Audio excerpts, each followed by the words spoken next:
First of all, on behalf of the Alwaleed Islamic Studies Program and the South Asia Institute, I'd like to welcome you to this event.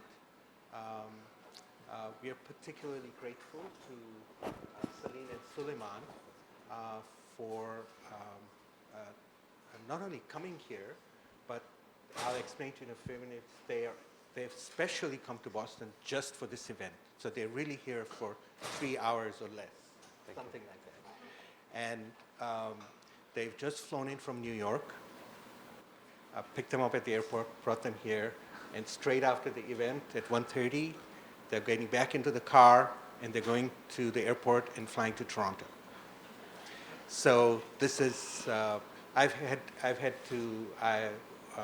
invited many different types of guests in the past in my capacity as director of the Islamic Studies program, but rarely have I seen United guests who are so committed to this cause that they will make a special stopover just for 3 hours for this. So we are very, very grateful to you for Thank you.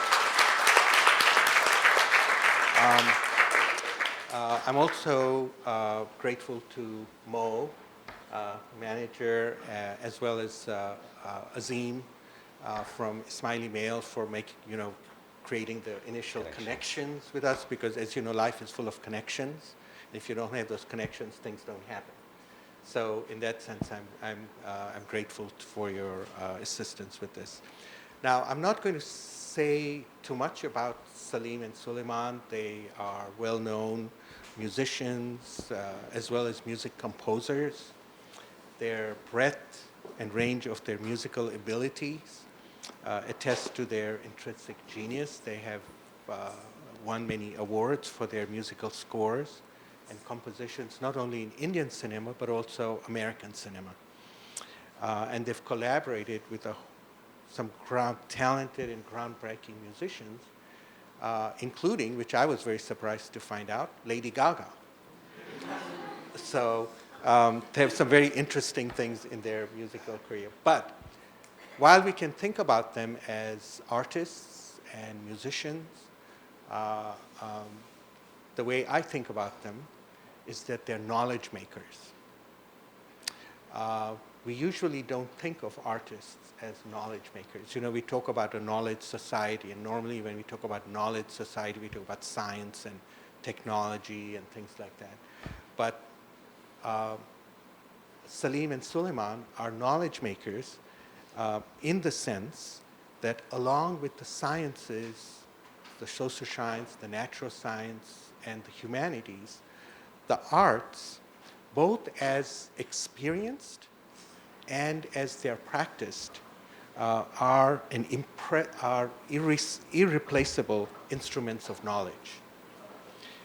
In the sense that you learn so much that artists have a knowledge bank, and in their songs, in their compositions, they're expressing things, their insights into life, into the nature of existence. There are all kinds of things and very often we look at it just as entertainment, or we look at just as something, but that's the problem, I think, in our society, where the arts have been marginalized. Very often we think about the arts as extracurricular or entertainment, but actually the arts are actually central to the construction of knowledge. So when you think about in the context of a religious tradition, people experience religion through the arts. So if you think about a beautiful Quran recitation, you go into a beautiful church, and you see the architecture, you're experiencing something, and there's a knowledge that you're getting that you can't express intellectually, but it's an experience that you have in the heart. And in the academy, we need to be paying more attention, I think, to this kind of knowledge, to the extent that particularly at Harvard, where we have recently there was a task force on the arts in Harvard education, and that task force emphasized that we must bring arts into the classroom. And it doesn't matter whether it's in a science course or a computer science course, arts are intrinsic. So in that context, I see your work as actually quite groundbreaking. and also, I think, very influential in projecting certain messages in our times, especially times when we are very troubled with sectarianism, violence in the name of religion. And so when you hear some of their music and their songs, it's a very powerful message to us. We were talking earlier, and they said, well, we just write these things. You know, we are not thinking about, but I think that's part of that. You know, artists do things because it comes out of them, but then it has great impact on society. So today I want to talk about that. So I'm going to start. So we're basically going to have a very short conversation, and then we're going to look at some of their video clips of some of their productions, and then they will talk about those clips. So I want to start first by talking to you about your early background. How did you get interested in music, and especially the connection with music and religion and spirituality? It's always, can you hear me? Check. Yeah. This time, this is firstly, thank you for having us. It's really, we're very humbled and privileged to be actually here, with this amazing audience and sharing a little bit about our life. We were really fortunate that we had a father who was a composer, and he was also a band leader in our community. And so we were part of the Ismaili community, and he was the band leader there. And so our early years, when we were just like 6 or 7 or 8, we just, he was our idol. We watched him perform and, conduct the orchestra and direct the orchestra. And so as kids, and also we were very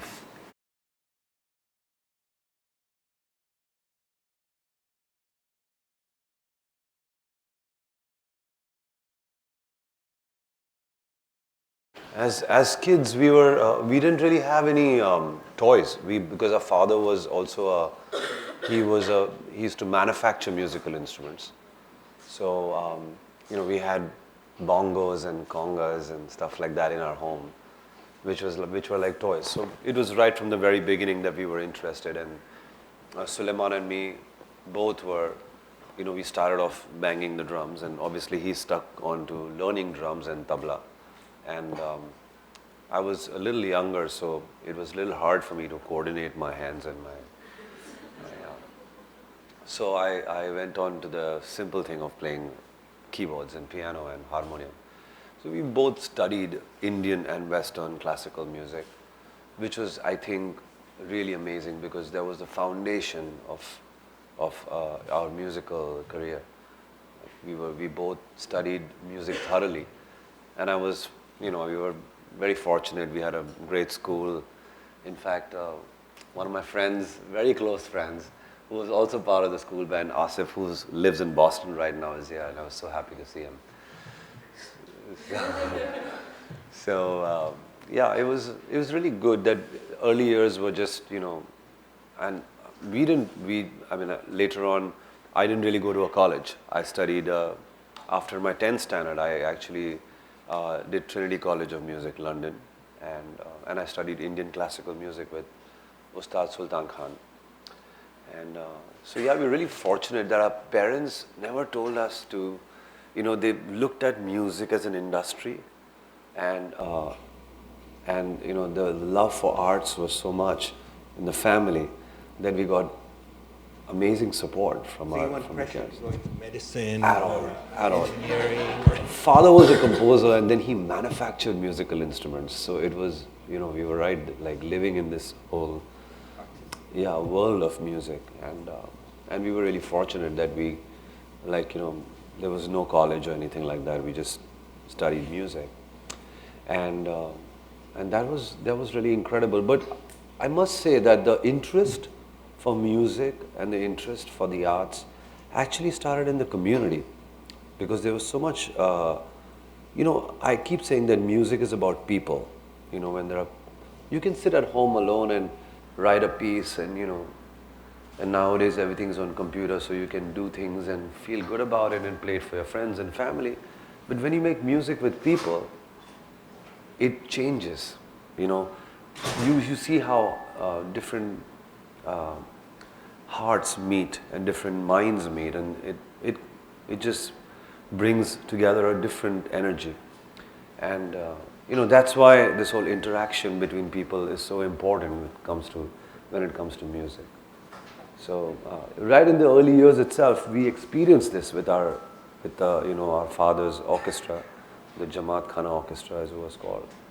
That there was so much interaction between human beings, and that's what kept the community thing going, and that's what kept the music alive. And till date, we try to, you know, use that as our inspiration, and you know, make music with that energy. Sulaiman, anything to add? I don't know. You know, Salim was talking about the community, and I remember when we were small, we would go to pray, and between prayers we would have these recitals of Ginan, which was actually it's devotional. It's a devotional hymn, and so devotional music for us came from that time when we were like really young and started understanding. And I guess when we grew up, we always had those devotional elements within us. And so when the time came to actually write a song like that, I remember the first song that we wrote was Shukran Allah. Yeah. And we never really thought that song was going to become such a big song. But we played all the songs to some people, and the first song that they caught on to was Shukran Allah. And so the one thing that we realized was devotional music, not just Sufi devotional, but any kind of devotional music, has a lot of power. When you make a song which has a devotional quality, it goes on to become a very big song, and a song that lasts forever. Timeless. Yeah. It becomes timeless. And songs like Shukran Allah, Ali Maula, Bismillah, these are all inspirations for us from our religious upbringing, and from going to pray and hearing these ginans, as they call it, the hymns. So for us, that's how our journey to making music started, and side by side with that, the whole devotional aspect of music came through. Good. Thank you. So what we'll do is maybe we'll play the first clip, which is your one of your most famous songs, Allahu Akbar, which is based on, for those of you who are not familiar with this, so it draws on part of the Shahada, the Muslim profession of faith. There's no God but God, and Muhammad is his messenger. And it starts also with this phrase, Allahu Akbar, means God is greater. And it's an interesting phrase because it means God is greater than what? Basically greater than anything you can imagine. Yeah. So It's also the prayer call. exactly. In the Islamic faith. All right. So let's.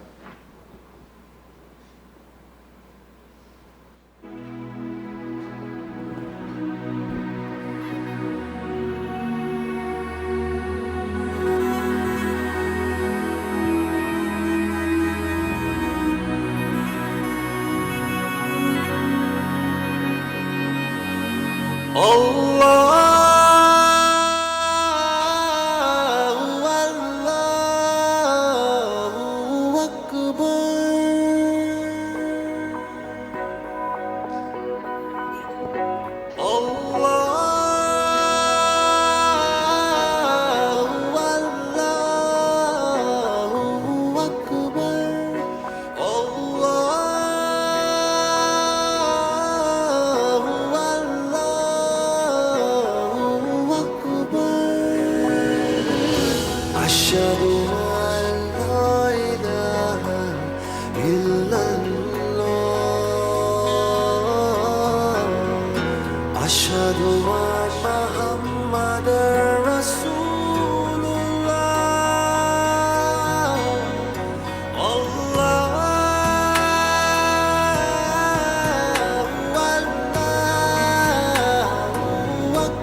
while they're setting up, maybe we can speak a little bit about this song and the composition of it, and then also the images, because you have a music video here. Yeah. And you can tell us something about it. Firstly, this song actually was our second devotional song. I mean, no, sorry. We wrote two devotional songs for movies which just became popular, like Shukran Allah and Ali Maula, for this movie Qurban. And Qurban was a mainstream film, was shot in New York City. But the filmmaker wanted a very Sufi, Islamic kind of score.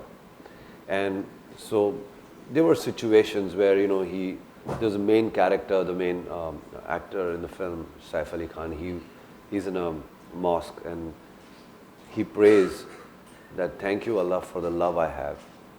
And that was part of the script, the dialogues, and so we had to make a song. So we just translated that, because we have a prayer in our faith, which is Shukran Allah walhamdulillah, which is thank you Allah, and all the praise in this world is for you. So we just literally, we made the melody and then of the song, and then we just added this prayer as a chorus, which added so much dimension. That was Shukran Allah. But when we started working on Allahu Akbar, it was literally like I was actually thinking with Sulaiman that, there's this prayer which we have, the prayer call, which is Allahu Akbar. Actually, this is something that we would, when we were at home, we would hear this at 1 o'clock every day and 5 o'clock every day. The rest we were not at home, so we didn't hear that. So there was a mosque near our house, and we always wanted there was a mosque right near our house, and you'd hear this every day. And so it was always in the mind and in the subconscious. And I guess when we had to create a song,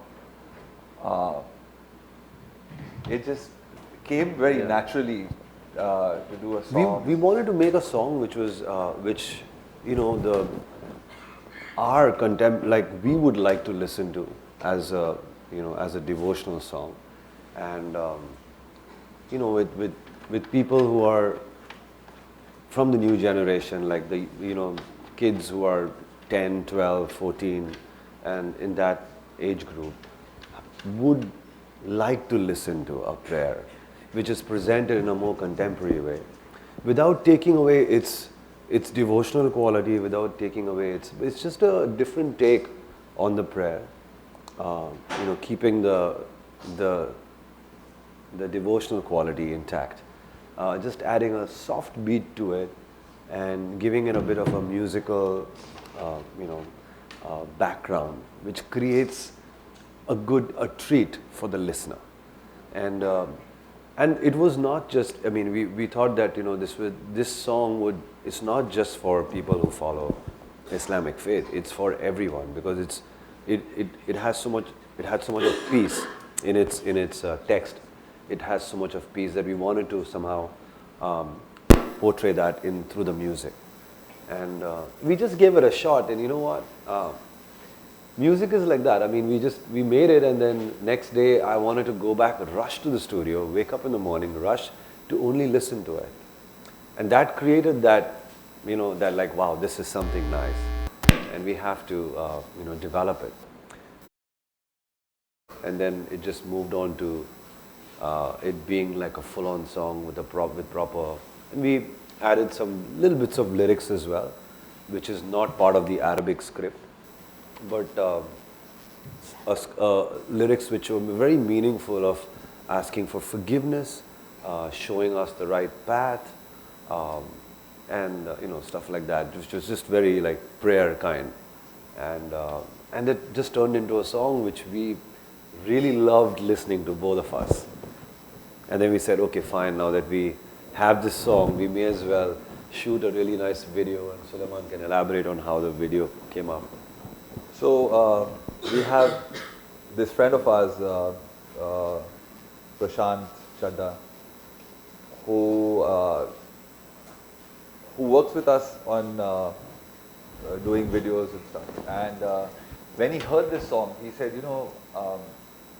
I see these visuals of the tree of life, and I see the whirling dervish, and I didn't really understand the significance till we started seeing the video and seeing the tree of life. I'm sure Dr. Asani can elaborate on the significance of the tree of life. But for us, it looked very beautiful, and we went with his concept. So, tree of life. Yeah. So what is? I think we're up on. So let's play the thing again, and then I'll make some few comments. Sure. And other people might have comments too about it, because the art is interpreted in so many different ways, right? Yeah.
तेरे नूर से पिघा दे तू ही रास्ता दिखा दे ईमान से मिला दे अल्लाह तू दुआओं का सिला दे रहमत की तू रज़ा दे तू मदीना दिखा दे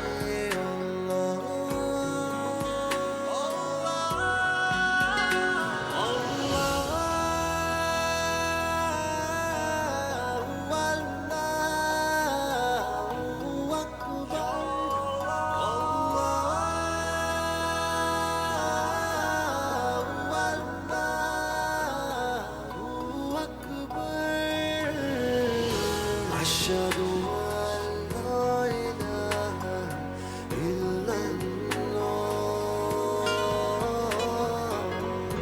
أشهد أن محمدا رسول الله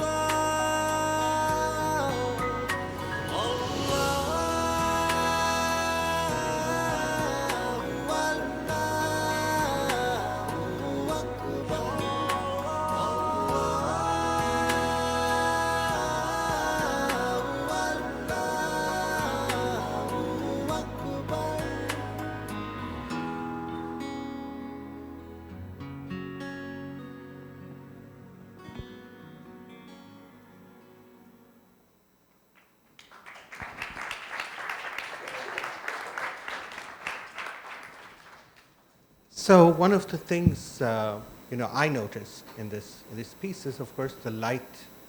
There's a very strong element of light symbolism in there, Yeah. and in the lyrics themselves, you refer to Noor, which is a very central concept in the Quran. This idea that God is light, Yeah. that God is the light of the heavens and the earth, and having that reference there about Noor, and then of course, you have a reference to Medina, That's right. which is, of course, the city of the Prophet Muhammad. And, of course, he is seen as carrier of the prophetic light, Yes. the light of all the prophets that bring message into the world. So there's the lyrics themselves and the imagery, it's steeped in this light symbolism and this idea of light and lead us out of darkness, Yes. which is in a certain way a very deep Quranic theme. Yes. So the question I have to ask you is that when you're composing this, Right. and I'm just assuming it just comes naturally. It's part of how you see the world, and you just come up with the lyrics. But are you very conscious that I need to express this particular concept, Yeah. or does it come just naturally? We are actually very conscious on what we do not need to express. We do not want to take somebody away from their faith. We don't want to offend somebody, or anybody rather. Because this is a very sensitive issue, right? We have to be very careful of these things. So that's an important aspect. But we never, when we make songs, we make songs that we love listening to. And this is something that we would listen to in our cars, at home. The only thing we make sure we do is we make ourselves very sensitive to the kind of lyrics we put in, instead of, so in the sense we choose to make sure that it's not going against anybody's religion, it's not going against the concept of Islam or anybody else's. There's so many different sects of Islam when you look at. We do have a very good lyricist actually who works with us. His name is Irfan Siddiqui, and he's written a number of songs for us. He's written Ali Maula for us, he's written Bismillah for us, he's written this one as well. There's a few lines in between. So we express ourselves as what we want to say, and there are certain lines which, like, Tere noor se, I had that line in my head, and then he added stuff to it, and I wanted to bring in Medina. So to Medina, we added that, and then he just used these points and sort of made it. Yeah, I also wanted I wanted Sirat al-Mustaqim, which means the right path. So, but that was somehow not fitting into the lyric in terms of. So he just made it. So that basically, instead of Sirat al-Mustaqim, Rasta is easier for people to follow. So that kind of stuff. I mean, we wanted to bring in stuff, it's like you just said about knowledge. Like for me, knowledge is power. And to be able to share it with the whole world in the most simplest way, through a song, is power. And so, we like to bring in these phrases and these, prayer forms which we've studied as children in modern day contemporary songs for our children to follow, so that we continue this cycle of life of Because knowledge. if you go to see devotional music in today's day and age is not very practiced. It's not something that is not popular. Yeah. And not too many people would create it. But we feel that there's such a big gap between, let's say, the newer generation. If they want to listen to devotional music, there is none. Yeah. So we believe that by bridging the gap of creating devotional music, which is palatable to the younger generation, we're at least being able to communicate with the younger generation on the aspect of devotional music.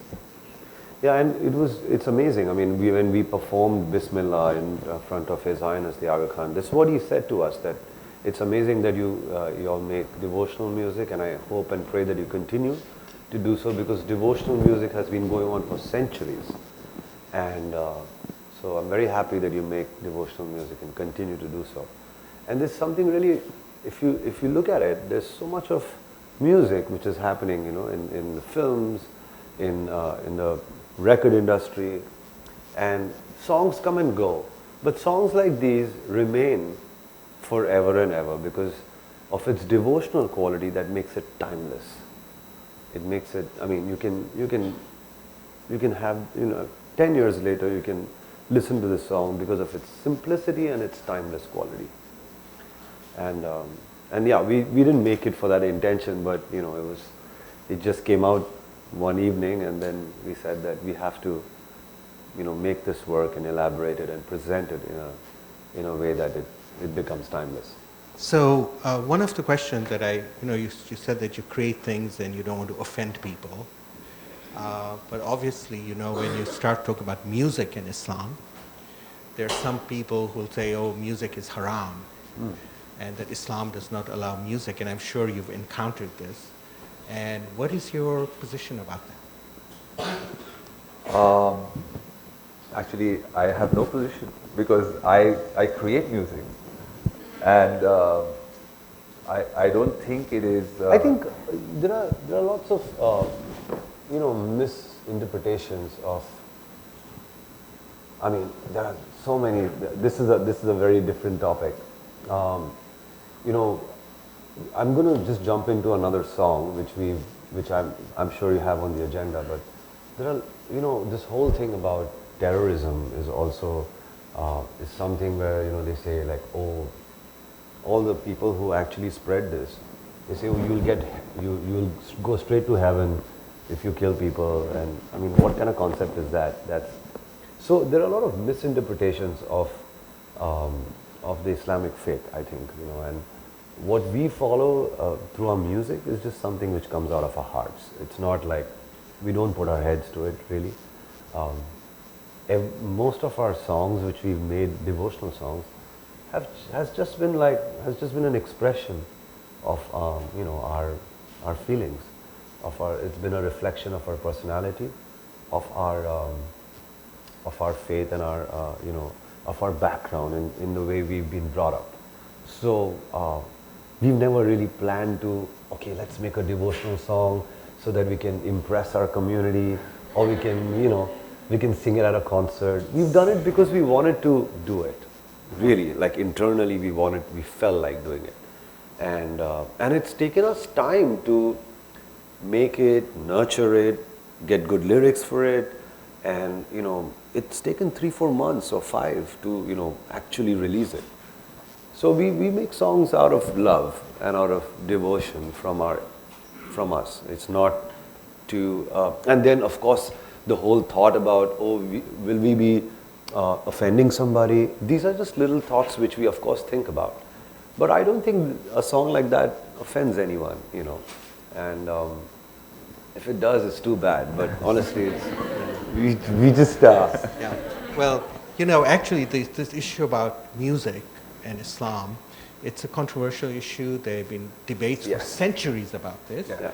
And, one of the great sort of mystic poets of Islam, Jalaluddin Rumi, and you have those whirling dervishes there. I mean, he looks at dance as a form of worship. And of course, there were people who were totally opposed to it, even in his time. But he was very convinced that music was a form of worship, and it was a way in which you approach God, because his notion was that when you hear music, it's a transcending experience. It removes you from the material and connects you to the spiritual, and that music is actually connected to the spiritual world. The trance. So if you want to get into the spiritual world, music is a very powerful medium to do that. Absolutely. But of course, there are some Muslims who disagree with that. So that's where I think where things are. Even the azan, which is the prayer for, is a call for prayer, has music in it. Allahu Akbar, Allah. It's music, right? I mean, it's a tune. There is in India there are two different things of music. When it says there's sur and there's le.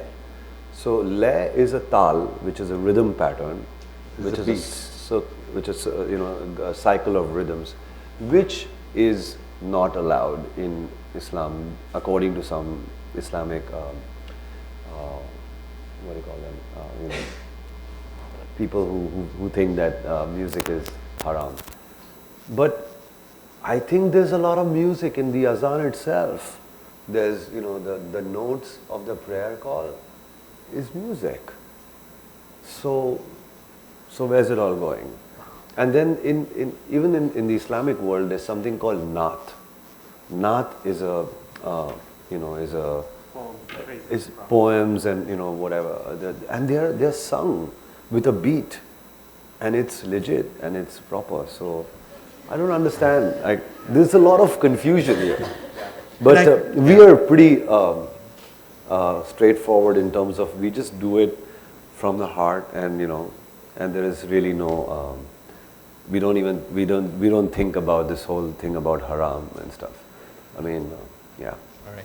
Yeah, and actually the point that we were talking about before is, of course, the Quran itself, when it was revealed and so on, was actually recited.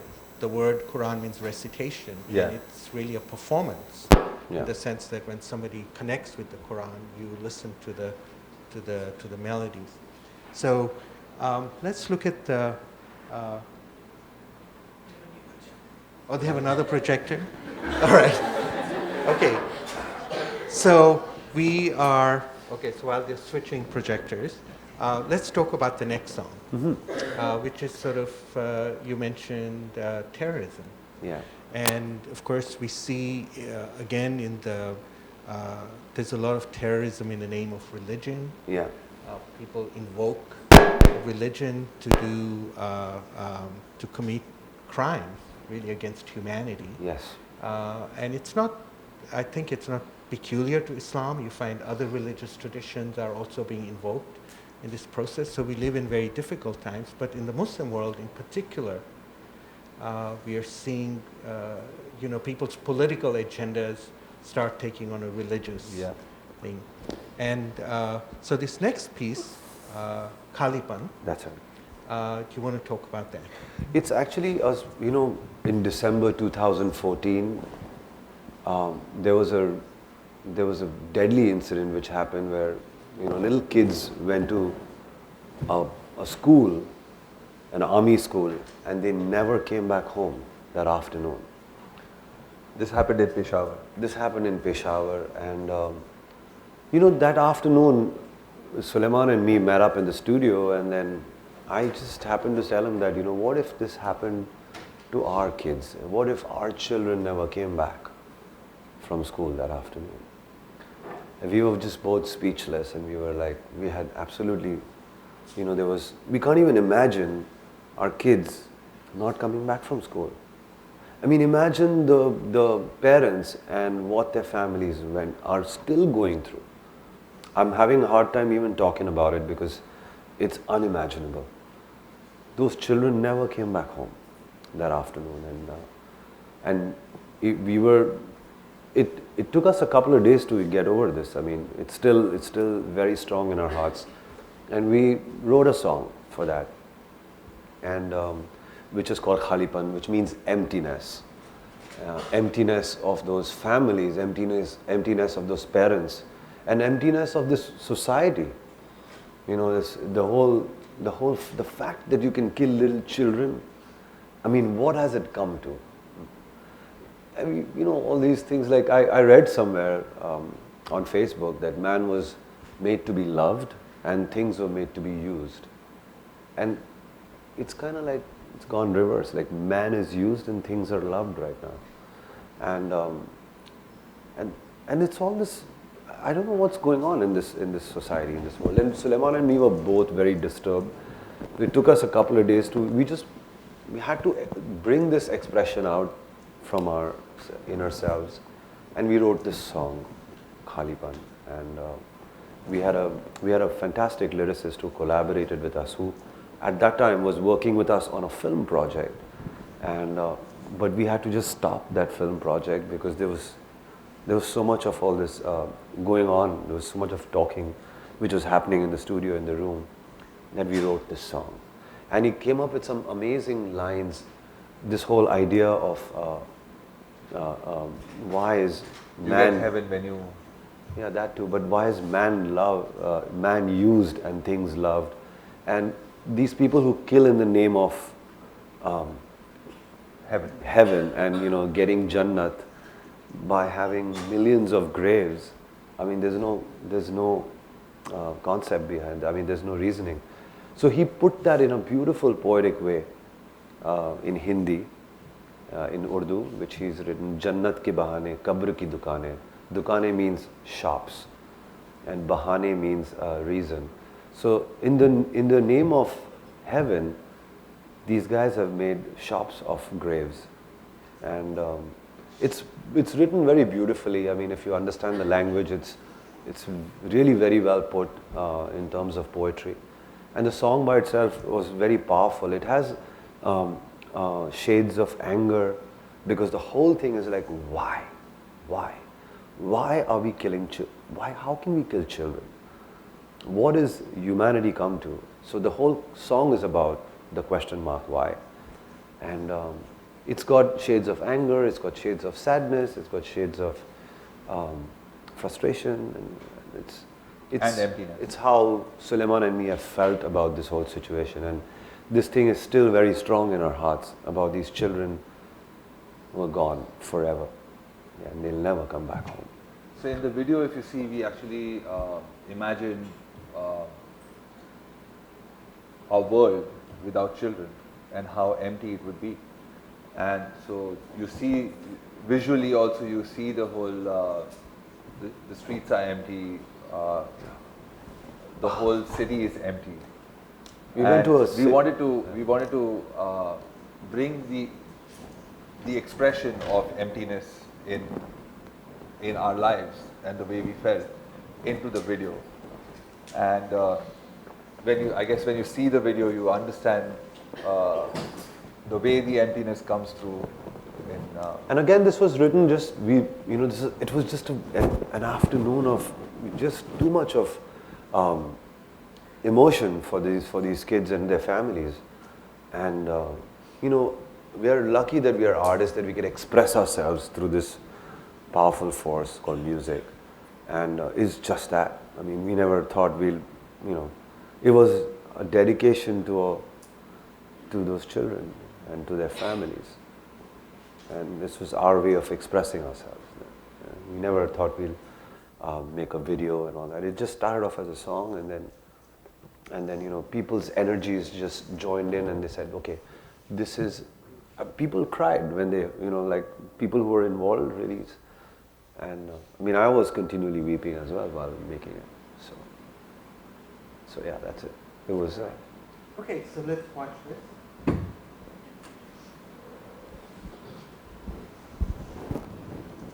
Pakistan was attacked today by 11,000 children have died in the city without mercy.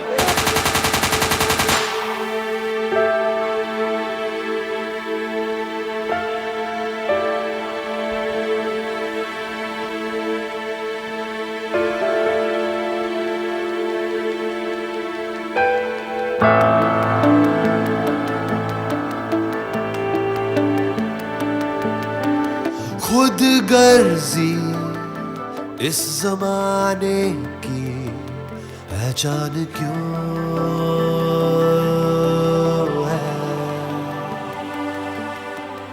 आमादा बस तबाही पे इंसान क्यों है जन्नत के बहाने कब्र की दुकान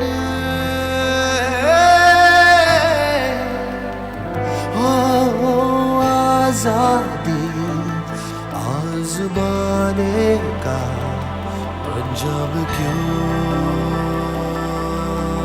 है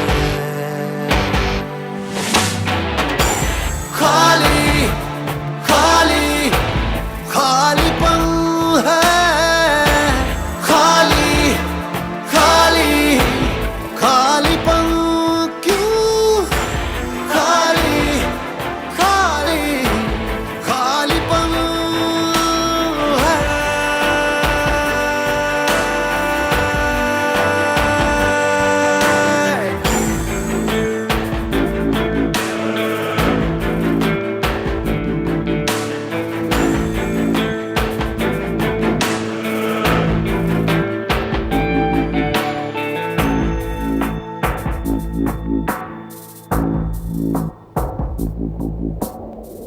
बदले से रिश्ते क्यों है सामान प्यारा क्यों है कैसा दौर है वो शैतान हावी क्यों है रब थोड़ा हारा क्यों है कैसा दौर है जाने कैसा दौर है खाली खाली खालीपन है खाली खाली खालीपन क्यों खाली खाली खालीपन है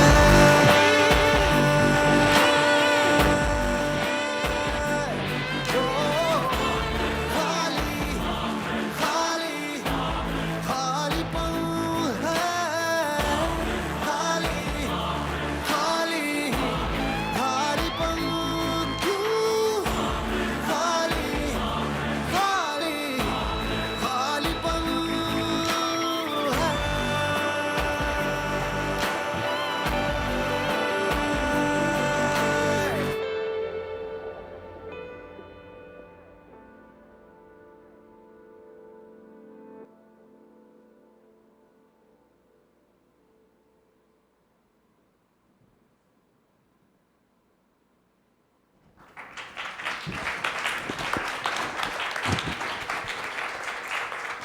Yeah, very powerful piece.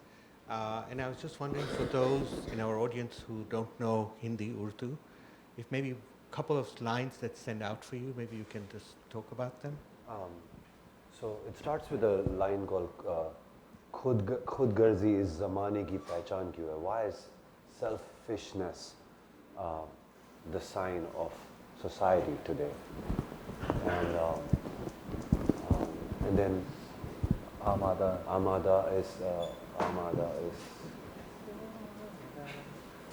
इस ज़माने में इंसान की bas tabahi pe. Bas Why tabahi. is everyone always thinking about destruction and you know and then Jannat it ke bahane. goes to that wonderful line which is Jannat ke bahane.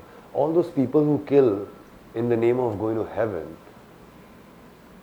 don't they think that they are creating just graves after graves after graves? Why is humanity? How is that the humanity has come to this stage? And khalipan, emptiness. Why is this emptiness? And then it goes to badle se rishte kyun hai, which means Why have relationships changed? which is basically the significance of why is man being used and things are being loved. And then it goes to shaitan. Why is devil more powerful than God in today's time? And just, these kind of things of these emotions. Then it goes back to the chorus, which is Khalipan. But actually, the language has such a strong poetic significance that it's hard to just translate that into English. But it's very beautifully written, and this whole emotion of anger and sadness has been really well written through this the poetry of this song, and it's very cleverly put down in words. But this was this song is always going to be a very powerful song for us in our career, because it's for us we are parents, we're musicians, we are artists, but we're also parents, and we realize how important our future, our kids are, and the future of these children are. And so we've basically reacted as parents more than artists, and that's how it started.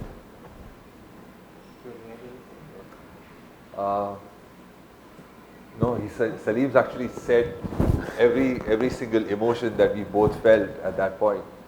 And it's just the way the situation is in the world today. when we make songs like this, we try and reach out to the people who actually are doing these kinds of acts of violence. And if we can even convert one person, we would consider ourselves very lucky, and we would feel that we've actually been able to fulfill our mission. And it's just such a terrible world sometimes that we live in, and we are happy that we can actually express ourselves through the music we make, because otherwise you can just sit and talk about it, but you know, at least we have the power of music.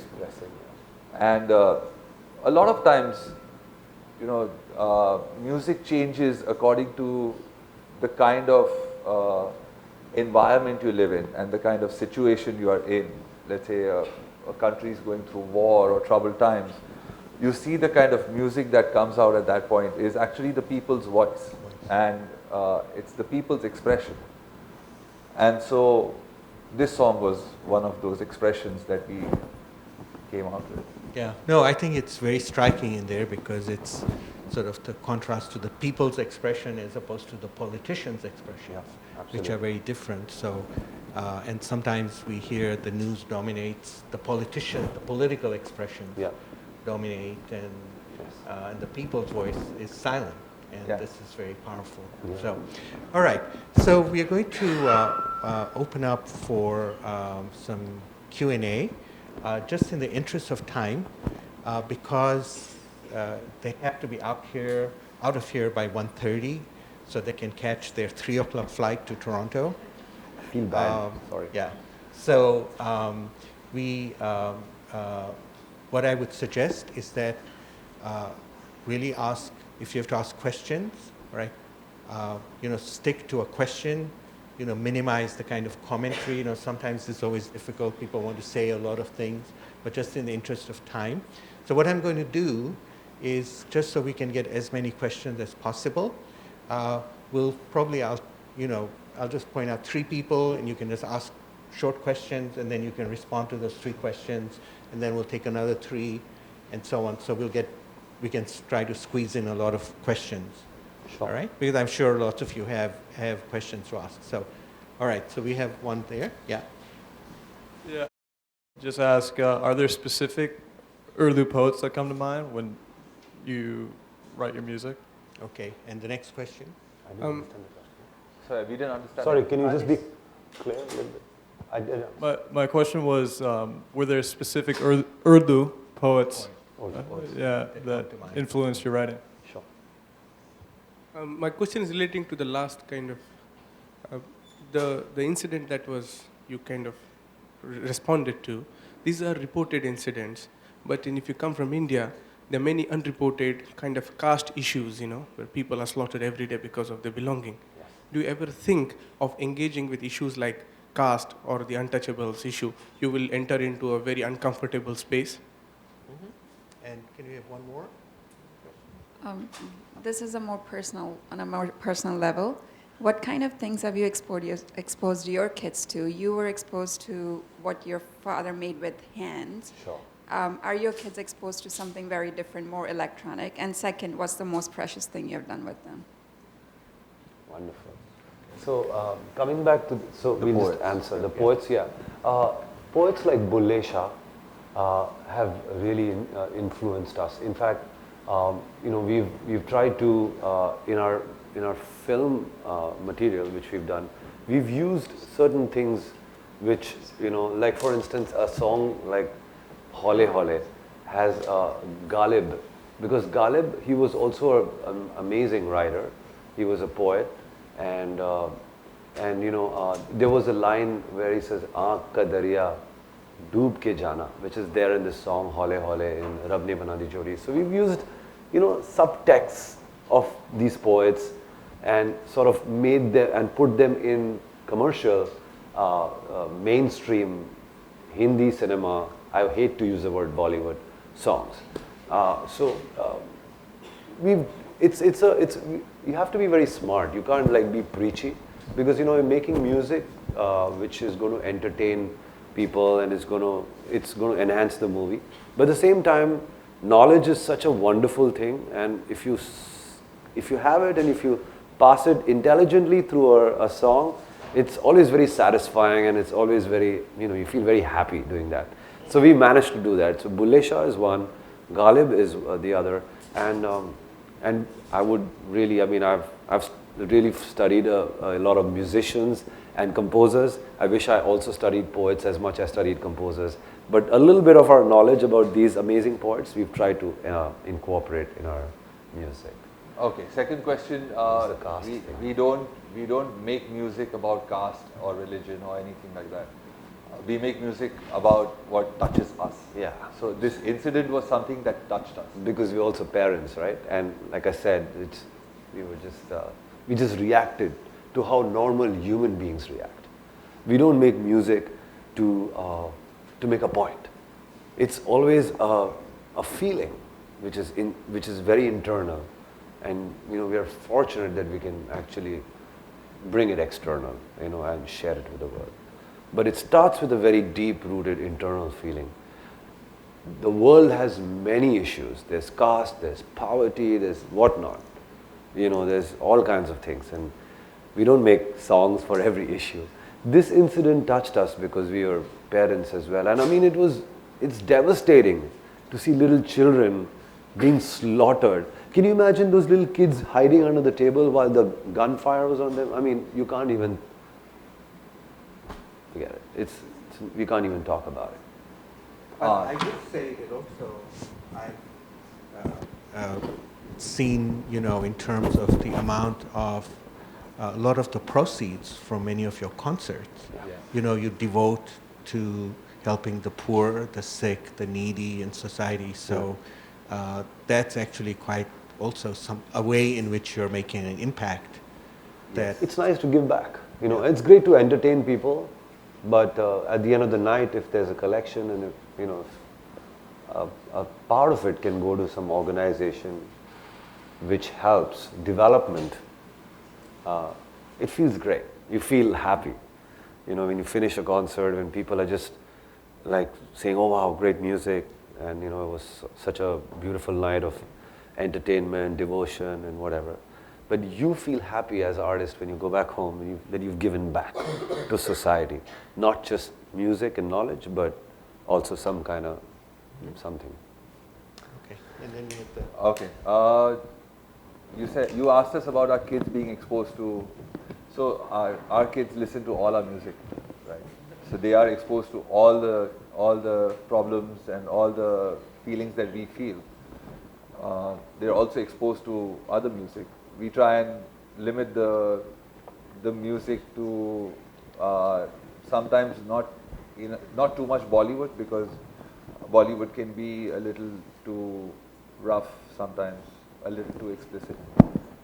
But yeah, they're exposed to all kinds of music, a lot of English music, a lot of Western classical music. They're growing up in the society that we are all growing up in. They're also listening to devotional music, and both our daughters, they study piano. I'm hoping that my daughter also catches on to Indian classical music. But as a parent, I don't want to ever impose on her, to take up Indian classical music. She likes swimming, so she may not be a musician also, who knows. But she has music in her DNA, I can feel that. But as a parent, you have to be very supportive and see how you don't want to push anything. She likes sports, so she could probably be an athlete or a sportsman, not a musician. The next three questions. Hi. My question is, as a judge on Indian Idol, how has that impacted your career? And what is the best advice you would give for their aspiring dreams? Okay, and we'll have another question. Oh, okay, there's someone at the back there. Yeah. Hi. So my question is more about the content of the movies that your songs are in. Does that play a role in how you decide if you want to be? Because I know that there can be a lot of Islamophobia or negative messages in some movies. Are you careful about what movies your songs make it into? Yeah, okay. And Good question. Hi. There are songs that touch you at a surface level. There are songs that tug at your heartstrings, and then there are songs that actually hit at the core of your very being. Does that thinking ever enter your creative process? Okay. Because I noticed you said that you create out of feeling, or is it just a matter of they land where they land? Okay. So to the Indian Idol first. It's extremely inspiring for me as a judge to be on that panel. Imagine listening to all kinds of amazing kids from all over the country. I mean, we are 1 billion of us in India, right? And these kids are, in some cities, there are kids who, we see 200-300 kids just from little towns. And some of them are just so amazing. They're just 10 or 11, but they've been learning music for 4 or 5 years. So at the age of just 6, 7, and they're just incredible. So for me, it's very inspiring. It gives me that whole thing of, oh man, this singer is singing. He's 11 years old and he's so amazing. And it's just because of this 4 years training, but also that he or she has this God gift, that spark of music. So all this is very, for me as a musician and as an artist, it gives me a lot of inspiration as well to go back, to practice.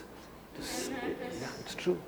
Because, you have to keep up in your game. You can't really, be relaxed about it. So it inspires you to be a better musician, to be a better singer, and also be a better human being. And that's more important because, the way they just sing with, from their hearts without any pressure, without any kind of, competition that, oh, I want to win. They just sing for the love of it. And so that's very inspiring, because at that age, they're not, although their parents want them to win and compete and, whatnot, but they actually just want to hang out and sing. So, and that's so beautiful. Like, there's just music without any competition, especially in the juniors. In the seniors, it gets a little competitive because they all want to get to the number one. But still, there's a lot of love, among the contestants, and it's great fun for me on the panel. I learn a lot. Different voices, different textures, experience so many different things. Okay. Oh, that question negative films and Negative music messaging, and the yeah. impact of music. So if you have seen Qurban, Qurban is about a terrorist. So Shukran Allah comes at a very beautiful point where he's bowing down to Allah and saying, thank you Allah for giving me love, for giving me everything. But one of the most powerful songs that we wrote is called Ali Maula. And it says, God help me, give me strength. Himmate ata karo, O Madadgar. Comes at a point when he's about to go and plant a bomb, right? Now, that song doesn't have a negative impact. It doesn't create any negativity when I hear the song. The song will still be one of those beautiful songs that we wrote, and it'll still be one of the most powerful songs that we ever wrote. Even in the film, nobody notices. No, we changed the lyrics in the film. Yes, we did change the lyrics. We changed the lyrics because the filmmaker just, he used it, and I'm like, no, you can't do that. This is a prayer. And you can't really use it when these guys, I mean, what kind of a message are you giving out? Most of the terrorists are Muslims, but every Muslim is not a terrorist. I'm certainly not. So, please relax. You can't do this. And there was a lot of debate on this topic, but we managed to change. So we used the tune and we used the lyric in such a way that it's completely doesn't have the prayer form at all. But yes, it does. There are certain moments where certain times we face while writing film scores that a little bit of the negative impact of certain time. See, we are really lucky that the Islamic Sufi traditional music thing is picking up in Bollywood in a big way, because this whole this is the top discussion, how devotional music is helping generations, right? And it's amazing, but in Hindi cinema, people are using, when two lovers are apart and they're like separated, there's a sad song which has a devotional quality. And that somehow, as an audience, makes you connect with the emotion. So that's the new tradition which has been going on nowadays. I'm hoping it'll change because it tends to get monotonous. But this is the power of an emotion, of using a devotional, thing. So more than the negative impact, it does have positivity as well. It's able to emote a certain emotion in a film through its devotional quality. So I don't know whether I've answered your question, but I think partly I have. It's a very thin, fine line. Yeah, it's a thin, fine line. But the reason I asked the question is because we love your music. Obviously, everyone is here for that. And my mom, especially, she grew up in Gomri. She heard your dad. She's Oh my God. huge. She follows you on everything, including Facebook. I don't know what, but so then she loved this music, and to her, it's very devotional. And then she watched the movie, and she was a little bit Kurban, right? disappointed. Yes, it was. It was But a that's challenge. probably the only film where there was even a slight chance of feeling that thing. Otherwise, we are normally very, very careful on the kind of music that we make and the way it goes. It's a little unfortunate because the music is made before the film. And it's- once it's- and when it appears in the film, we see the film like, no, can't do this. But there's only that much we can do. We can't really. So we had to request the filmmaker in a nice way to change things. But So I think we probably need to move to the next question. Yeah.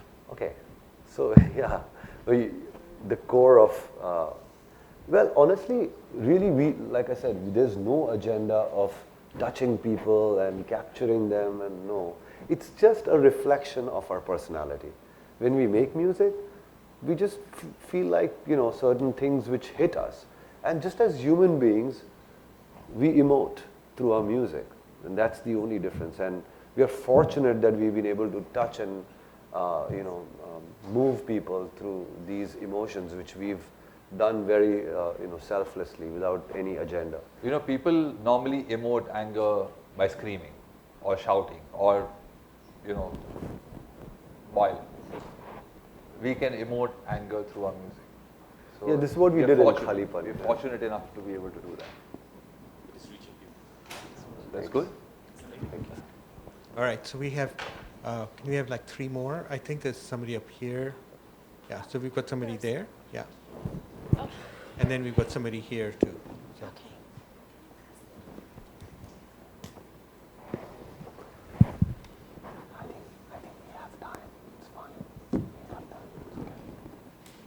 So, Sulaiman, Salim, you've really done a terrific job of humanizing through your music, right, without dividing, unifying. You've also inspired. That's why Kyle, Alina, and Rihanna were there. He wouldn't take no for an answer. He wanted to be here in Boston. Okay? Thank you.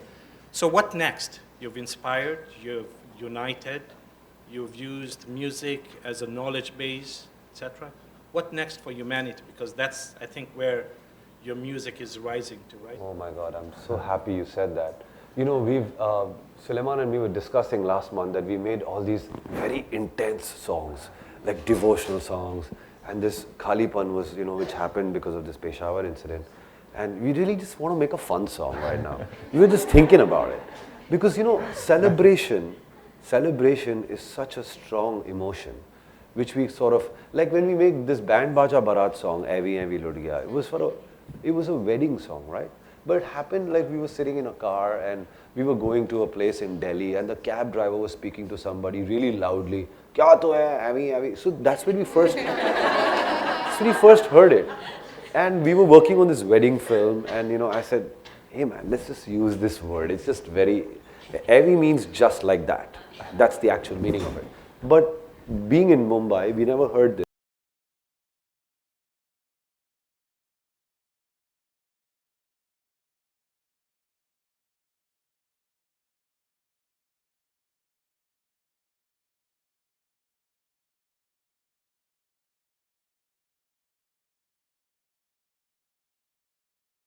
pretty intense songs in the last. Astaghfirullah, Astaghfirullah, Khalipan, and Allahu Akbar. And so we were. So you're actually thinking that then.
Indian cinema as a start? It's actually a very, very long story. But we were working and we were working on advertising, commercials and stuff, and then somebody came to us and said, hey, listen, would you like to score a film? And that's how we jumped into scoring films. And then while we were scoring films, somebody came up to us and said, hey, listen, I see potential in you. Would you like to do a film as a songwriter instead of just a background score? And that's how we jumped into film. It's actually it's 25 years we've been making music. But honestly, we've hardly slept in these 25 years.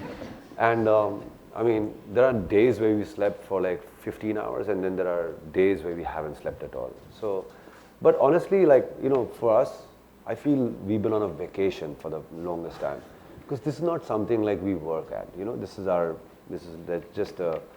just a way of life right now. Music is just part of the scene. I mean, we don't get tired and whatnot. So it's not they say choose a career that you love, and you'll never have to work a day in our lives. That's what's we haven't worked. That's been going on. We keep saying I've been on a vacation for the longest time.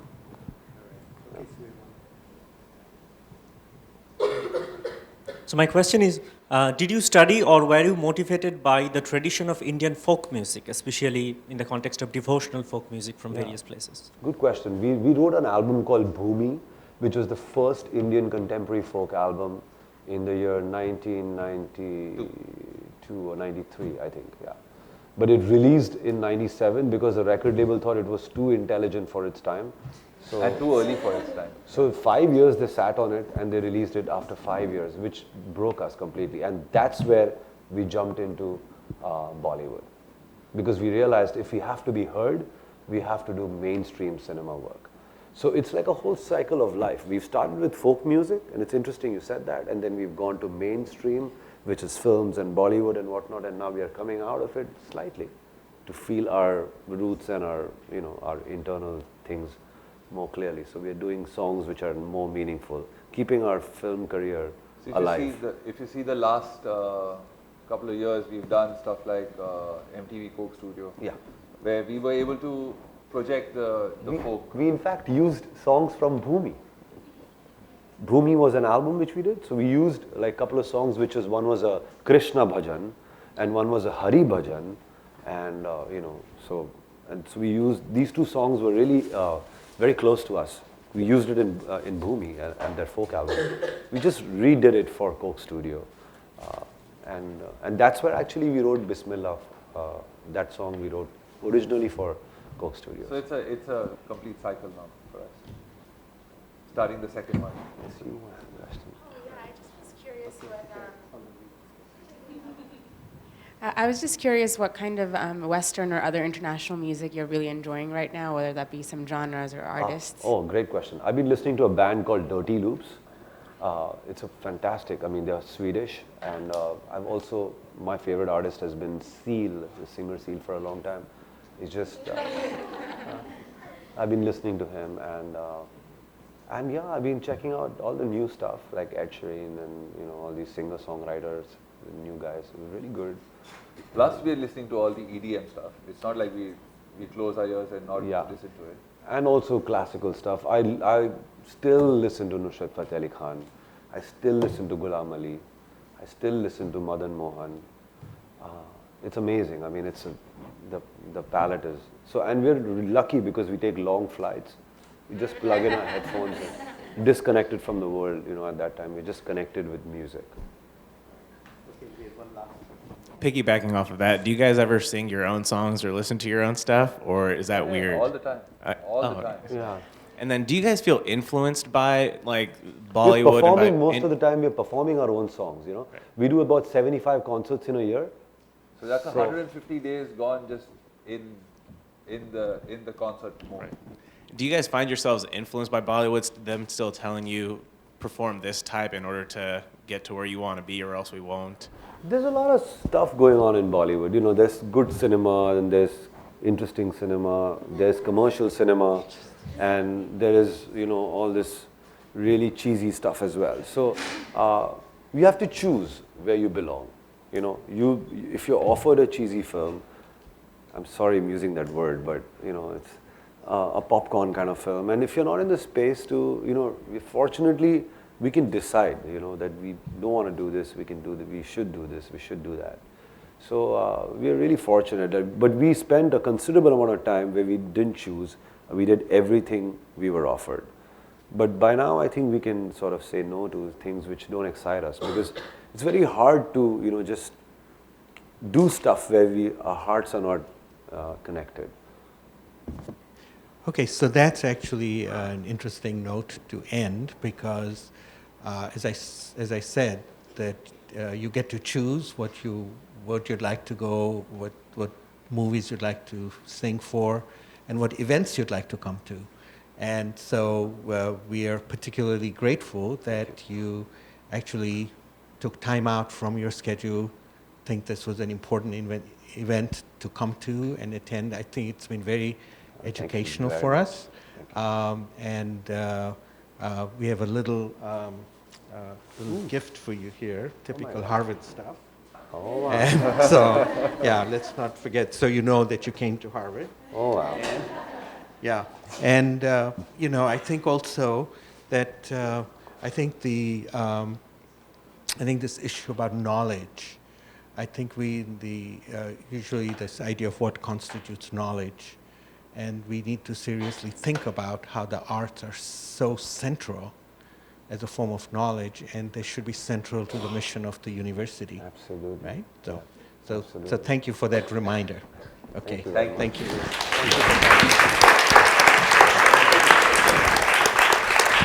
you, Professor.